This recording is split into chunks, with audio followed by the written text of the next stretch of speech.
Good morning, good afternoon, ladies and gentlemen. I'm meadsy69 and welcome back to the channel. Today we are going to look at the T-44-100 that is arrived in blitz stores for around £12 to £13.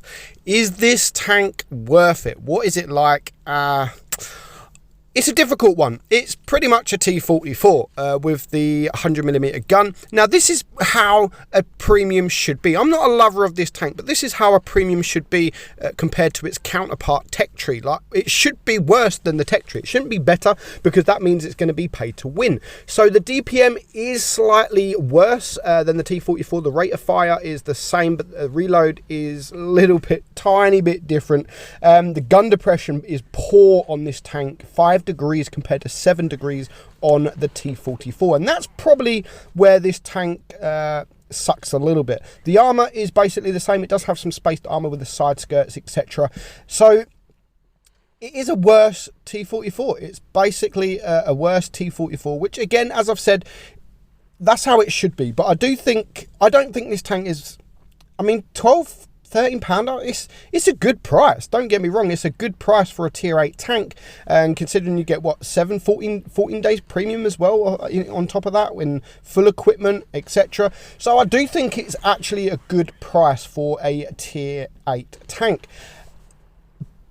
But the T-44 is much better. If you play the T-44 then you play this, you're not going to enjoy this. And I mean, I don't mind this tank having less rate of fire than the T-44. I don't mind that in any sense at all. But what I do wish this tank would have, just to make it much better than it is just that gun depression. Just give it the 7 degrees of gun depression. Maybe make the reload a little tiny bit longer than it is. Maybe 8 seconds or instead of 7 point whatever seconds it is. Still to make it worse than the T-44, but just give it that gun depression, because the gun depression just makes me hate this tank. It makes me hate this tank, and to be honest, it's not a tank I'll sit there in. You know what, I'm gonna play the T-44-100. There's a Type 59, there's a Mod 1, there's the Progetto, there's so many other tanks that this is probably one of the worst. You've got the Panther 8.8, which I prefer probably over this tank. So this, I would honestly say, it could be the worst tier 8 medium premium tank in the game. So even though the price is low, low enough, acceptable, is it worth buying? That all depends on you guys. That all depends on what premium tanks you've got. I mean, I've got loads of premium tanks. The FCM, which I prefer more than this. You've got the Super Persian. You've got loads of tanks. As I've said, the Type 59, the Mod 1, the 047. There is loads of premium medium tanks that I own them all. I own every single one of them. And this is probably at the bottom of that pecking order, because it's no point. And this, I'm only playing this tank now to get that footage.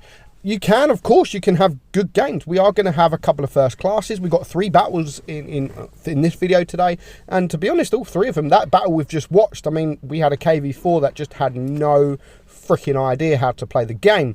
But this game and the next game, I mean, it's pretty good games. So just because it's the worst medium premium tank doesn't make it bad. It doesn't make it like absolutely shit.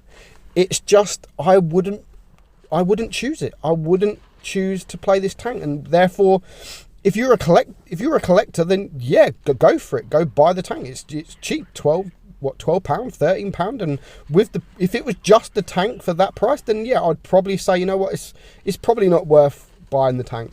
But considering you get the premium time, the full equipment, etc. on top of that, then why not? It is a good price. But again, it all depends on if you're going to play the tank, which is what I always say. You could buy a tank for £100, $100, and if that's the only tank you play, then it will be worth buying that if you've got that money. Where if you buy this tank for even if you buy this tank for £3, $3, €3, and you never ever play it because you don't like it, then it's not worth it. Even being at £3, it's not worth it. I think I got the tank for free. I got the tank for free. I can't exactly remember if there was an event. I'm sure there was an event that you could win the T-44-100, and so I got it for free. So if you get it for free, then yeah, it's of course it's a good tank for the price. But I honestly would never play this tank. I would never play this tank. I can't talk for everyone. It's a worse T-44. If you like the T-44, if you love the T-44, then I probably wouldn't recommend buying it, because you're just going to be disappointed after playing the T-44. You will be disappointed. As I've said, I do think Wargaming should buff it a little bit. 7.6 seconds reload. Give it an 8-second reload. Lower the DPM a little bit, but give it that 7 degrees of gun depression, because in some circumstances that gun depression is must. And as Skate says, gun depression is fun depression, and that is completely correct. If you've got a tank with no gun depression, it's a boring tank, and it's not going to be a fun tank. Whatever tank it is, it's not going to be fun. So yeah, fun depression, as Skate Extreme will call it. And with 5 degrees, it is quite poor compared to the 7 degrees of the T-44. So we're going to have one more game, and it does show its strengths, it does show its weaknesses, and it does, like I said, it does have that spaced armor. So if you get tanks like the T-49 come up to you, then there is times that you think, right, okay, he's not going to pen, he's only got heat and he's only got HE, but there's other times that they just, depending where they hit you, it's ammo rack prone. Like, you can get ammo racked quite a lot in this tank.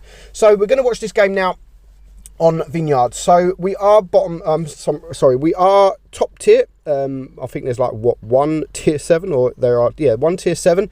We're actually going to have a really, really good game, and it's, the enemy helps. The enemy does help. So we've now caught base A. The enemy have caught base B, and we're pretty much neck and neck on supremacy points until one of our tanks gets killed. So considering he is right there and he gets killed by a Borzik, I don't really want to be there, because I know that the Borzik is around. Now, luckily for us, an E25, he must have only just got the tank, not knowing how to play it because it's been for sale, and I don't have a clue what he's doing. Like, no idea what he's doing. But that's good for me, because obviously I want to clear him. He has a great rate of fire, so I am going to get behind him. I'm going to load the HE.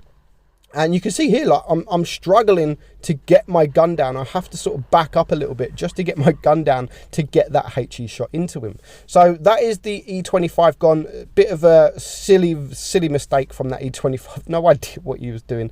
And now we are level on supremacy points. We do take out that Pantera, so now we are winning on supremacy points. But there are now a couple of tanks to my right, which is a VK-100. We got the Borzik there, which I want to focus on that Borzik because I can do some nice damage with HE on him.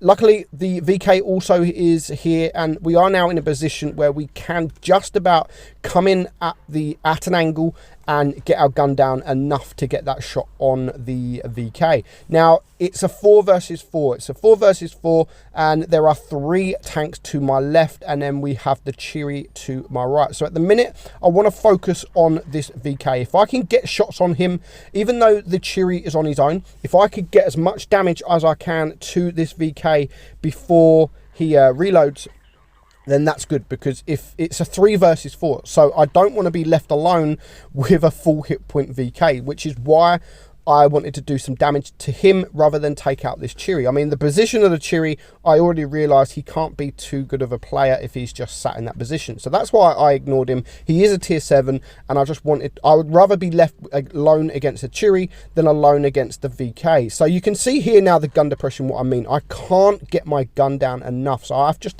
have to wait for him to make the mistake in poking up. So we have actually bounced 770 damage, which is good. It's now a 2 versus 3. I'm going to ignore the WZ behind for now, and I'm going to go for this big heavily VK, and he misses his shot, which means I can take him out. Now it's just me and the Borzik versus a Borzik and this WZ. The Borzik should deal with the enemy Borzik while I can deal with this WZ 110. I've got more hit points. I think I've got a better rate of fire than this guy. And of course, we are winning on supremacy points. So at this point in the game, like, I know it's going to be a win. I baited a shot there.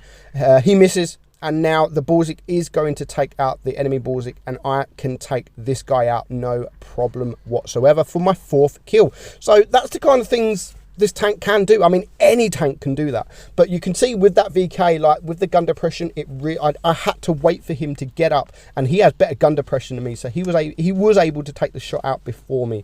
But it's still a cheap tank. It's still a good price, only if you play the tank. Hope you enjoyed it, guys. I'm Meadsy, and I'll catch you soon. Bye bye.